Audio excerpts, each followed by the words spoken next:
Well, so first, on behalf of the Economic and Social Committee in Europe, I would like to thank you very much to give us the opportunity to participate to this conference and to give you the point of view of the organized civil society representing business, trade unions, and other interest groups on how a more sustainable and resilient food policy should look like. So the Economic and Social Committee, it's 350 people from the 28 countries in Europe and gathering and to produce opinions.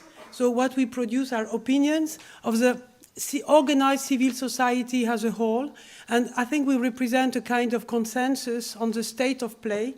And in that sense, we quite like the idea of sustainable development and sustainability, because it's been agreed by all the countries, and we have the Sustainable Development Goals, and they give a real good framework for the moment to move forward the global opinion and also, hopefully, policies.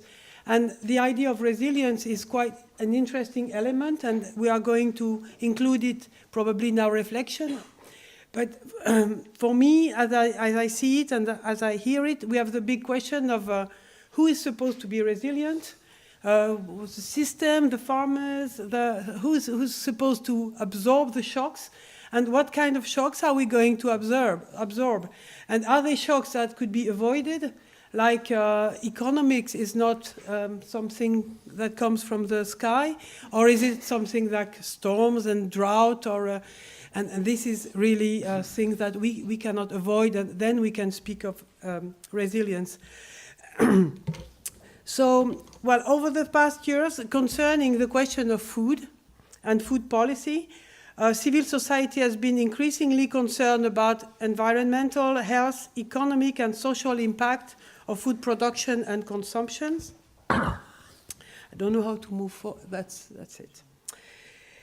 And as business, we know that globally the world has to produce more food and for a growing population, while at the same time using resources more efficiently, consuming more and wasting more responsibly and wasting less. So food sustainability is high in the agenda of the Economic and Social Committee. And so within the section for agriculture, rural development and environment, which is the section NAT, there are two dedicated permanent study groups. So there is one permanent study group on sustainable food systems, and another one, a sustainable development observatory, which is broader and concerns all topics. And in fact, the permanent study group on sustainable food systems at the beginning was on food security, and it recently changed to sustainable food systems to include the notion that food feeding the people, feeding the European population is something that concerns systems. I will not go in depth into what is a system because it's been well explained. So we have two recent opinions of the European Economic and Social Committee that are relevant for today's discussion. One is more sustainable food systems, which was adopted in May. And another one is sustainable development, a mapping of the EU internal and external policies, which was adopted in September. So I will mostly use the recommendation of the first one on sustainable food systems. Well, I'm sorry I didn't put it in the folder, in the document.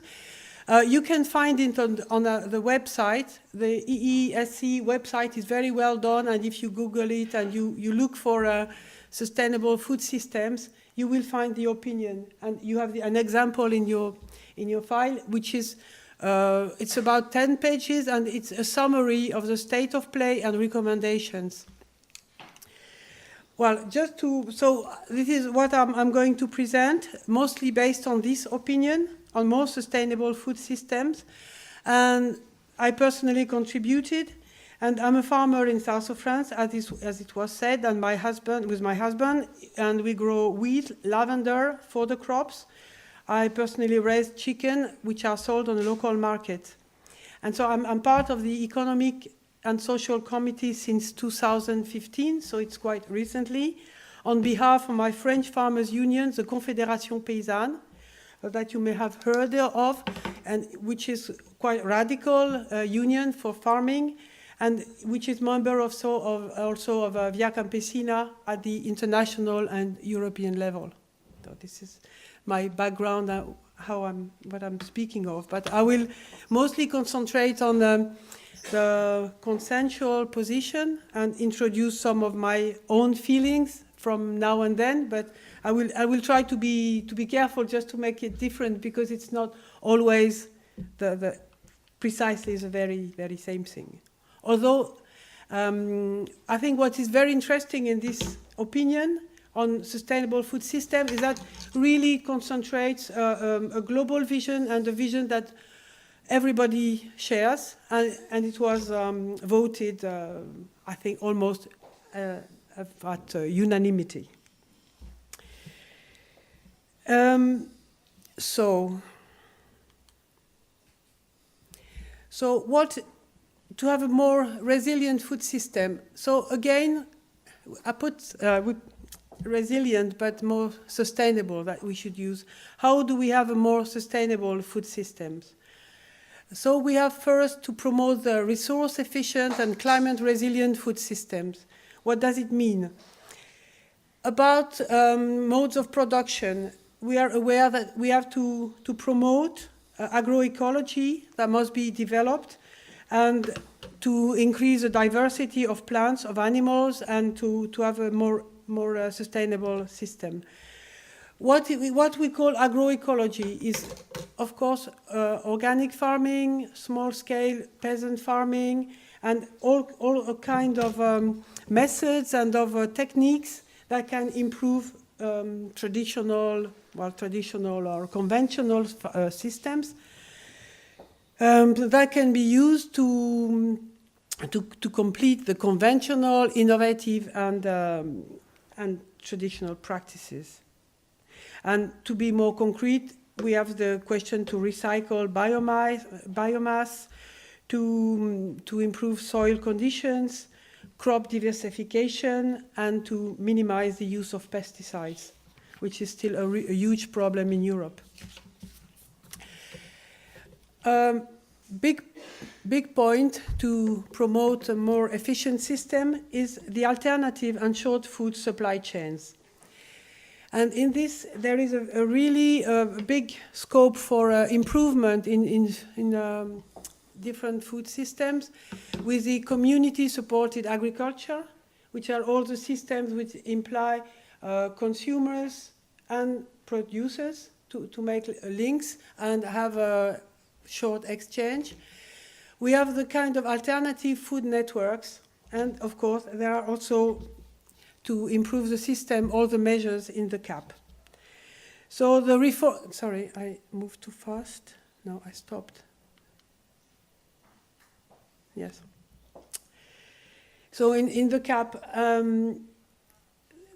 the consensus is that the CAP introduced a combination of measures like the mandatory greening, the agri-environmental schemes that can be considered as a step in the right directions. But it should be further improved.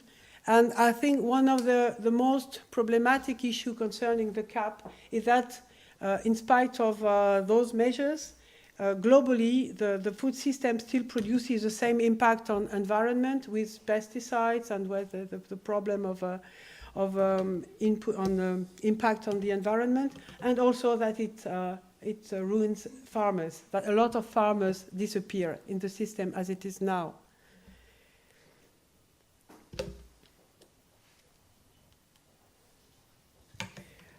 So to improve the food system, and it's also a part of a new opinion that has been voted yesterday at the Economic and Social Committee and at the plenary, and an opinion that was on unfair practices in the food chains.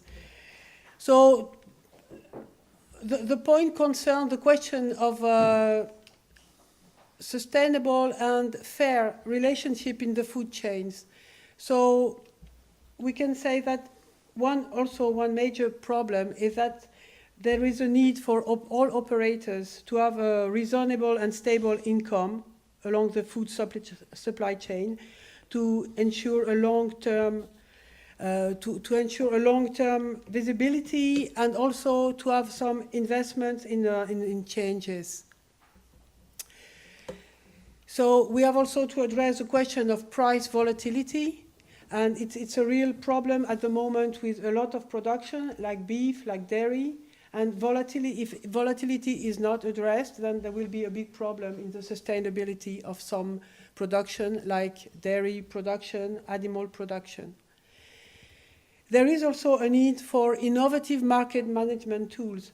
In the last CAP, most of the market tools like quotas or like different tools that have been used in the past to secure prices have been abandoned, and now we found that there is a big volatility of the prices, which are a big problem for the farmers, and so we need innovative tools, and that's probably some work for economists to find what tools can be used so that to stabilize income. Last point is the question of renewal of family farms and to promote generation renewal.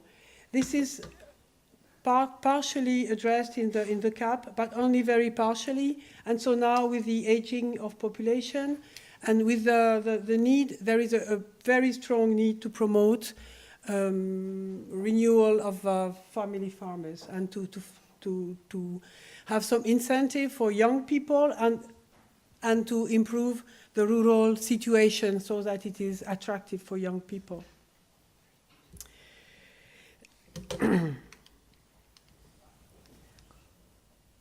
Sorry, going back. An issue which is quite consensual now is the question of preventing and reducing food waste.